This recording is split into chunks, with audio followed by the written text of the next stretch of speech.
I now yield time to my friend from Arizona, Mr. Franks. Well, Mr. Speaker, I thank the gentleman from Arizona. He and I hold a deep common conviction that Arizona is the most important and best state in the Union, and I don't think anyone here would debate that. Mr. Speaker, last Monday, October 30th, we were delivered the overhyped bombshell story. Special Counsel Robert Mueller would introduce some damning evidence about President Trump's collusion with Russia via indictments. On Friday the 27th, someone involved in the grand jury investigation, now don't forget, Mr. Speaker, that the purpose of grand jury is secrecy, but someone in that organization leaked information to the press, specifically CNN, with no reasonable person being able to count as a friend to the President of the United States. And it caused every political pundit in the country to begin surmising who would be the first to fall. Reporters were assigned the story, revisiting campaign notes and combing through stacks of research and fact sheets about so-called evidence of Russia collusion. Then, the big reveal. Paul Manafort and Rick Gates were indicted for crimes related to their business dealings with a Ukrainian politician clinging to power in a country undergoing revolution back in 2014. The FBI had been trying to indict them ever since. There was no mention of the Trump campaign, not any whatsoever in the 12-count indictment. In other words, Mr. Speaker, the announcement amounted to what many have called a nothing burger. Mainstream media members who had all spent all weekend promising the viewers and their readers some new damning evidence about Trump were aghast. Mueller had let them down. How could they face their audience now with nothing to show? But wait, another indictment snuck in the last few hours, only a few hours later, right in the nick of time. George Papadopoulos, now here's our guy. This is the guy. He actually went to Russia, and he proposed Trump meet with Putin. We've got him now. Well, no. Turns out Papadopoulos was an unpaid intern who possessed a background in researching Russia. When he suggested Trump meet with the Russians, he was shot down quickly and firmly. And the indictment against Papadopoulos didn't even have to do with his work on the campaign. It was found because it was indicted because he had lied to the FBI. Again, no collusion with the Trump campaign found whatsoever. But that didn't stop the media from sensationalizing the news. After all, they have a job to do. But the American people didn't fall for it, Mr. Speaker. The New Yorker's legal writer, Jeffrey Tobin, and the liberal Vox.com have suggested that Mueller seems to be conducting his investigation like he's going after a mafia mob boss.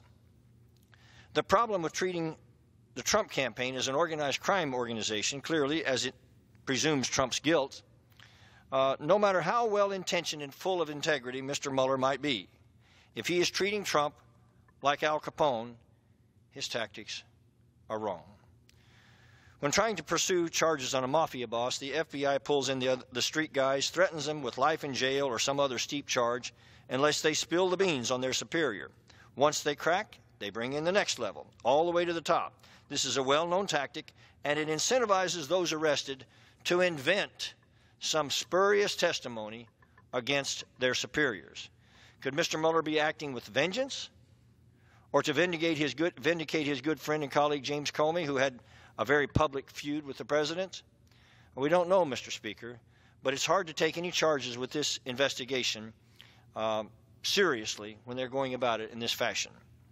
The main point is this, Mr. Speaker. At least James Comey, the media, and the Democrats desperately want collusion to exist between Trump and Russia. And when you want something bad, you might even begin to believe it's true, even if it's not. But there's good news. Anyone sincerely looking for the drama of American officials actually colluding with the Kremlin need look no further now than the emerging scandal concerning the sale of American uranium reserves to Russia during Hillary Clinton's time at the State Department. The FBI in 2009, under the Obama administration, began investigating Russia's use of bribery, kickbacks, and extortion to gain a bigger foothold in the American atomic energy industry. They knew this was happening. The record is clear. Of course, Mr. Speaker, American nuclear resources are a critical component of America's national security. So any detail between Russian companies and U.S. atomic energy resources would require a sign-off from the State Department. After all, Russia is a hostile foreign government, correct? Democrats certainly seem to believe so now, even though in past years most of them couldn't find Russia on a map. So when Rosatom, a Russian energy group, took control of the Canadian Uranium One, which had control of mining and uranium stakes stretching from Central Asia to the American West, that deal needed U.S. State Department approval.